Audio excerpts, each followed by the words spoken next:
1. Master your anger. So the Lord said to Cain, "Why are you angry? And why has your countenance fallen? If you do well, will you not be accepted? And if you do not do well, sin lies at the door. And its desire is for you, but you should rule over it." Genesis 4:6-7. The classic story of Cain and Abel unfolds in Genesis chapter 4. Two brothers, from the real first family, each presented the Lord with their offerings. Cain offered the Lord fruit and Abel offered a firstborn from his flock. The Lord accepted Abel's offering but rejected Cain's. Cain became angry and jealous of his brother's favor with the Lord.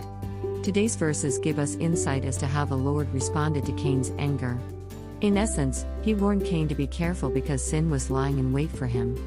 The Lord was giving Cain a choice to let it go, try again and be accepted, or to give in and allow sin to control him. Cain chose the latter option, which resulted in him killing his brother Abel and running from the Lord for the rest of his life. Sin did come to control him as the Lord warned. 2. Has anger ever led you to do things you would later regret? Has jealousy or envy stirred you to the point of sinning against someone close to you? These sins will eventually lead to destruction, unless we stop them from taking control of us. We must all take notice of the Lord's advice and beware of the sin that lies at our door. Sin leads to death if left to its own desires. If we allow sin to rule over us, then our actions will result in serious consequences.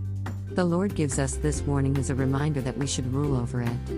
As Christians, we have the Holy Spirit who will make us aware of these dangers and will lead us away from dangerous temptations. He will help us to rule over sin. 3. No one is immune to the emotions involving jealousy, envy or covetousness. But even if we are tempted with them, we do not have to be ruled or mastered by them. When we find ourselves in a situation that stirs these types of feelings or thoughts, we must start praying immediately. We must confess our thoughts to the Lord and be honest with Him, then ask Him to help us to let go of them.